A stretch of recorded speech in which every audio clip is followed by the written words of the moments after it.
Sebelum melanjutkan video ini, ada baiknya kalian tekan tombol subscribe dan bunyikan lonceng notifikasinya.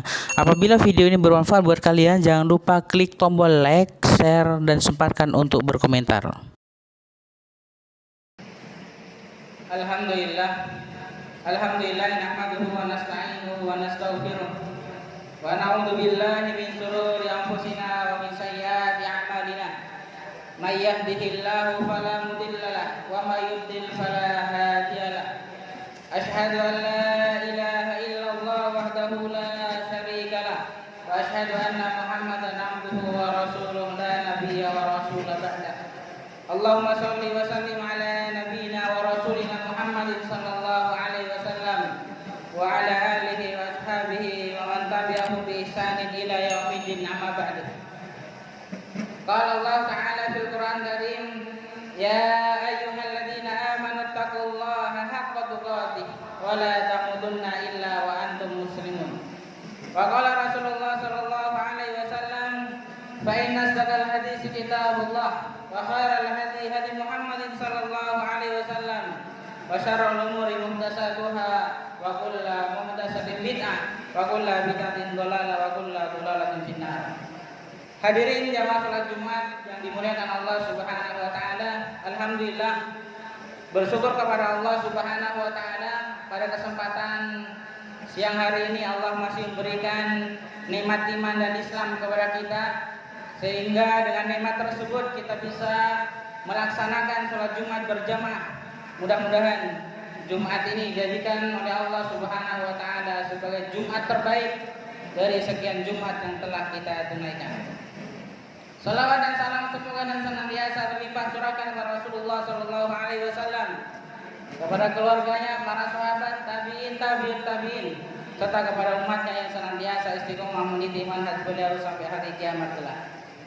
Tak lupa saya nasihatkan kepada saya pribadi dan kepada jemaah sekalian untuk senantiasa meningkatkan keimanan dan ketakwaan kepada Allah Subhanahu wa taala dengan cara menjalankan semua perintah-perintahnya, tak terkecuali baik itu yang wajib maupun yang sunnah, dan menjauhi segala bentuk larangannya, tak terkecuali baik itu dosa besar maupun dosa kecil.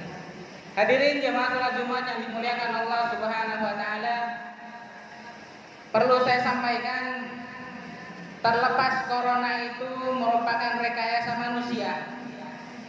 Dengan adanya wabah corona ini, setidaknya kita bisa melakukan beberapa hal. Yang pertama, kita bersyukur kehadirat Allah Subhanahu wa taala, karena dengan adanya wabah corona ini Allah Subhanahu wa taala menunjukkan kekuasaannya di muka bumi ini. Kita bisa melihat berapa banyak ahlul batil, pelaku kemaksiatan disiksa oleh Allah Subhanahu wa taala, dan kemudian kebatilannya ditunjukkan oleh Allah Subhanahu wa taala, dan kemudian mereka berhenti dari kebatilannya. Dengan adanya corona ini, tempat-tempat kemaksiatan banyak yang ditutup. Dan lebih besar lagi, negara-negara yang telah memproklamirkan dirinya untuk menantang Allah dan Rasulnya, melawan kaum muslimin, melawan Islam, dihancurkan oleh Allah Subhanahu wa taala sebagian dari mereka. Ini yang patut kita syukuri. Kemudian yang kedua, dengan adanya wabah corona ini kita juga harus prihatin. Yang semestinya banyak syiar-syiar Islam yang bisa kita laksanakan, tetapi dengan adanya wabah ini justru syiar-syiar Islam banyak yang berhenti. Sebagaimana kita saksikan sebelum-sebelumnya, banyak masjid-masjid yang ditutup, tidak melaksanakan sholat berjamaah.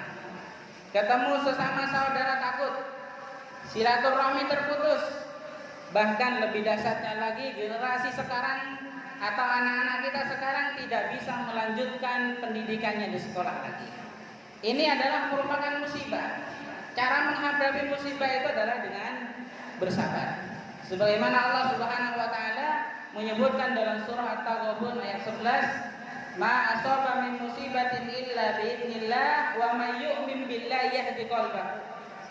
Kata Allah Subhanahu wa taala, musibah apa saja yang kalian hadapi semuanya itu atas izin Allah Subhanahu wa taala.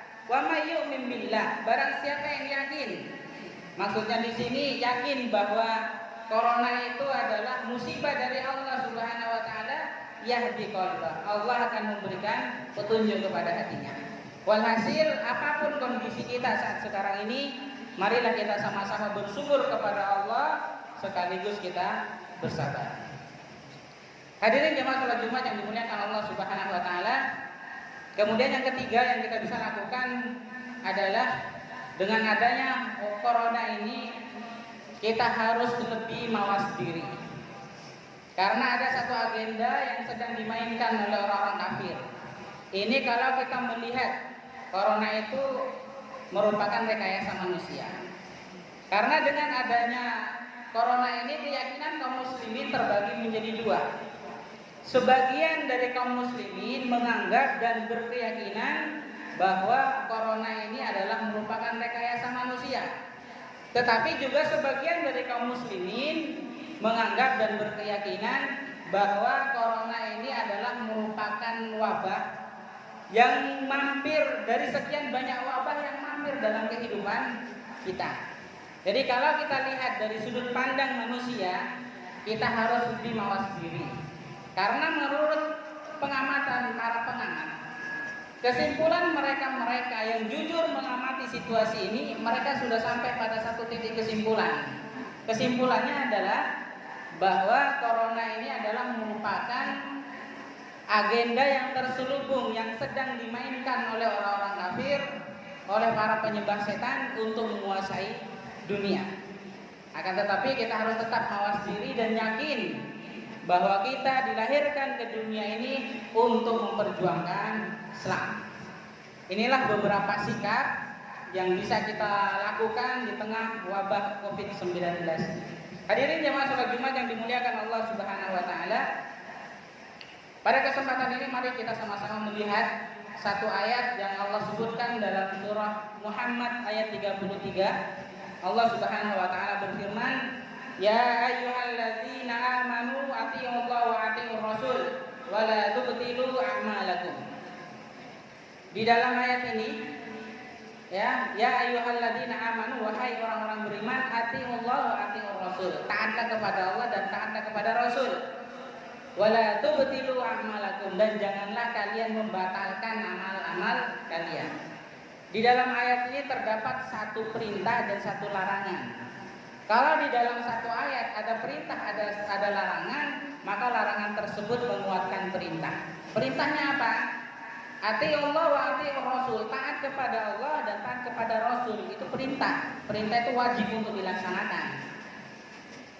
Sedangkan larangan wala tubtilu a'malakum, larangannya jangan kalian meruntuhkan, menyia-nyiakan amal kalian. Ya, dengan cara apa? Dengan cara tidak taat kepada Allah dan Rasulnya. Hadirin jemaah salat Jumat yang dimuliakan Allah Subhanahu wa taala, diteliti oleh para ulama bahwa seluruh perintah yang ada di dalam Al-Qur'an itu bersumber pada dua perintah. Yang pertama adalah itaatullah, taat kepada Allah. Yang kedua adalah bersikap adil terhadap orang lain. Sedangkan ayat ini, surat Muhammad ayat 33 ini membicarakan pada poin yang pertama, itaatullah, taat kepada Allah. Ya, kenapa kita harus taat kepada Allah? Karena ternyata kalau kita tidak taat kepada Allah dan Rasulnya akan membatalkan amal-amal kita. Sholat kita, puasa kita, haji kita, dan amal-amal yang lain bisa batal kalau kita tidak taat kepada Allah dan Rasulnya. Hadirin jemaah salat Jumat yang dimuliakan Allah Subhanahu wa taala. Di sisi lain Allah Subhanahu wa taala memerintahkan kita untuk taat kepada Allah, tetapi di sisi yang lain pula Allah menciptakan 4 makhluk untuk menghalang-halangi kita agar tidak taat kepada Allah dan Rasulnya. Dan 4 makhluk ini akan senantiasa menggoda manusia agar tidak taat kepada Allah dan Rasulnya. Karena tujuan utamanya itu ya untuk menghalang-halangi kita dari Allah Subhanahu wa taala. Di sisi lain Allah Subhanahu wa taala memerintahkan kita untuk taat kepada Allah, tetapi di sisi yang lain pula Allah menciptakan 4 makhluk untuk menghalang-halangi kita agar tidak taat kepada Allah dan Rasulnya. Dan empat makhluk ini akan senantiasa menggoda manusia agar tidak taat kepada Allah dan Rasulnya. Karena tujuan utamanya itu ya untuk menghalang-halangi kita daripada ketaatan kepada Allah dan Rasulnya. Makhluk yang pertama adalah setan. Setan ini kita harus kenali bahwa setan adalah merupakan musuh terbesar kita untuk menghalang-halangi dalam melaksanakan ketaatan kepada Allah dan Rasulnya. Dan setan ini ada dua macam, setan dari kalangan jin dan setan dari kalangan manusia. Kita harus mengenali itu, karena apa? Karena sebutkan man arafal adu salima min makrihim. Barang siapa yang mengenal musuhnya, maka dia akan selamat dari tipu dayanya. Makanya kita harus mengenali bahwa setan adalah musuh kita. Karena banyak orang yang tidak mengetahui musuhnya, sehingga dia berkawan dengan setan, taat kepada setan, tunduk kepada setan, beribadah kepada setan. Padahal setan itu adalah merupakan musuh terbesar kita. Kemudian makhluk yang kedua adalah dunia. Jadi dunia itu Allah jadikan untuk menghalang-halangi kita dari ketaatan kepada Allah dan Rasulnya. Makanya hati-hati, jangan sampai dunia yang kita kejar itu menjauhkan kita daripada Allah. Jangan sampai dunia yang kita cari justru menjadikan kita tidak sholat berjamaah, menjadikan kita tidak sholat Jumat. Karena dengan mengejar dunia tersebut justru menjauhkan diri kita daripada Allah Subhanahu wa taala. Jangan sampai itu terjadi. Makanya harus kenali bahwa dunia itu adalah merupakan musuh, agar kita tidak menjadi korban dengan dunia itu, justru kita lebih jauh daripada Allah Subhanahu wa taala. Kemudian yang ketiga, makhluk yang ketiga yang Allah ciptakan adalah hawa nafsu. Ya. Hawa nafsu ini kalau kita tidak kendalikan, maka dia akan mengarahkan kita pada kemaksiatan kepada Allah Subhanahu wa taala. Makanya bagaimana hawa nafsu ini kita arahkan agar supaya banyak berzikir, banyak baca Al-Qur'an, banyak bersolawat. Ya, karena kalau kita tidak arahkan pada kebaikan, justru akan mengarah pada kemaksiatan. Kemudian yang keempat, makhluk yang keempat yang diciptakan untuk menghalang-halangi daripada ketaatan adalah manusia. Jadi tidak semua manusia itu kawan. Tidak semua manusia itu membawa kita pada jalan yang benar. Tidak semua manusia itu membawa kita pada jannah. Tetapi ada juga manusia yang menggandeng kita membawa ke neraka. Karena memang diciptakan untuk menghalang-halangi manusia daripada ketaatan kepada Allah dan Rasulnya. Manusia itu baik dia sendiri ataupun kelompok atau organisasi. Makanya hati-hati kalau bergabung pada suatu organisasi, jangan sampai organisasi tersebut menjauhkan kita daripada ketaatan kepada Allah dan Rasulnya. Kalau organisasi tersebut menjauhkan kita daripada Allah, keluar dari organisasi tersebut. Atau perkumpulan manusia terbesar yang pernah dibangun oleh manusia, yaitu apa? Negara. Negara, tidak semua negara itu membawa rakyatnya, warganya pada jalan yang benar. Makanya harus hati-hati. Dan disebutkan di dalam Al-Quran, manusia diistilahkan dengan nama lain. Ya, istilahkan dengan nama lain, yaitu apa? Togut. Jadi manusia itu di dalam Al-Quran diistilahkan dengan nama lain, yaitu togut. Togut itu apa? Togut itu adalah manusia, baik dia sendiri ataupun kelompok yang menyimpangkan kita daripada ketaatan kepada Allah dan Rasulnya. Itu namanya togut. Sedangkan togut ini setidaknya ada 4, ya. Ada 4 pengertian. Yang pertama, menurut Umar bin Khattab, makna togut itu adalah setan. Kemudian yang kedua, togut itu menurut Jabir bin Abdullah, salah satu sahabat Rasulullah SAW, bahwa togut itu adalah kahin, dukun, tukang ramal. Itu maksud togut menurut Jabir bin Abdullah. Makanya hati-hati bagi jamaah sekalian yang punya masalah, untuk menyelesaikan masalah, jangan sekali-kali datang pada dukun, datang pada tukang ramal. Karena apa? Rasulullah sudah mengingatkan kepada kita, man ata arrafat, barang siapa yang datang pada dukun, tukang ramal, fasalahu, kemudian dia bertanya ke dukun tersebut, fasaddaqahu, kemudian membenarkan apa yang dikatakan dukun, lam yuqbal sholatuhu arba'ina yauman, maka sholatnya 40 hari 40 malam tidak diterima oleh Allah Subhanahu wa taala. Makanya kalau punya masalah, untuk menyelesaikan masalah, jangan sekali-kali datang pada dukun. Tapi mintalah kepada Allah Subhanahu wa taala, karena risikonya kalau kita datang kepada dukun dan mempercayai, sholat kita 40 hari 40 malam tidak diterima oleh Allah Subhanahu wa taala. Kemudian makna togut yang ketiga menurut Imam Malik. Makna togut yang ketiga menurut Imam Malik adalah siapa saja yang diibadahi, yang ditaati selain Allah Subhanahu wa taala. Baik dia itu seorang profesor, seorang pejabat, atau bahkan orang yang berpakaian sebagai ulama, selama perintahnya bertolak belakang dengan perintah Allah dan Rasulnya, maka itu adalah togut. Ini menurut Imam Malik. Kemudian yang keempat, pengertian togut yang keempat menurut Ibnu Qayyim al-Jauziyah. Menurut Ibnu Qayyim al-Jauziyah, togut adalah perkumpulan manusia yang memiliki kekuasaan, di mana ketika kekuasaannya tersebut kita ikuti menjauhkan kita daripada Allah, Rasulnya, Al-Quran. Jadi kalau ada perkumpulan manusia kemudian memiliki kekuasaan dan kemudian kita bergabung pada kekuasaan tersebut, justru menjauhkan kita dari Allah, Rasulnya, dan Al-Quran, itu maknanya togut menurut Ibnu Qayyim al-Jauziyah. Hadirin jamaah salat Jumat yang dimuliakan Allah Subhanahu wa taala, demikian khutbah yang pertama yang dapat saya sampaikan, mudah-mudahan sedikit ini bisa bermanfaat. Barakallahu li wa lakum fil Qur'anil azim wa nafa'ani wa iyyakum bima fihi min ayati wa dzikril hakim. Aqulu qawli hadza wa astaghfirullaha li wa lakum wa lisa'iril muslimin min kulli dhanbin fastaghfiruhu innahu huwal ghafurur rahim. Alhamdulillahirabbil alamin, ilahul awwalin wal akhirin.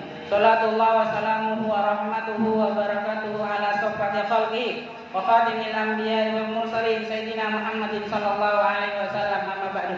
Hadirin jamaah salat Jumat yang dimuliakan Allah Subhanahu wa taala, melanjutkan khutbah yang pertama. Di khutbah pertama tadi disebutkan dalam surah Muhammad ayat 33, ya ayyuhalladzina amanu atiiullaha wa atiiur rasul. Wahai orang-orang yang beriman, taatlah kepada Allah dan taatlah kepada Rasul. Maka dari khutbah kedua ini bagaimana bentuk realisasi kita pada ketaatan kepada Allah dan Rasulnya? Ya, maka jawabannya disebutkan oleh Allah Subhanahu wa taala di dalam Al-Qur'an. Makanya kita harus sering-sering membaca Al-Qur'an, perbanyak tilawah, perbanyak mentadabburi Al-Qur'an agar supaya kita bisa merealisasikan ketaatan kita kepada Allah dan Rasulnya. Karena tujuan membaca Al-Quran, ketika kita membaca Al-Quran, setidaknya kita mendapatkan 5 hal. Yang pertama, ketika kita membaca Al-Quran, kita akan mendapatkan pahala.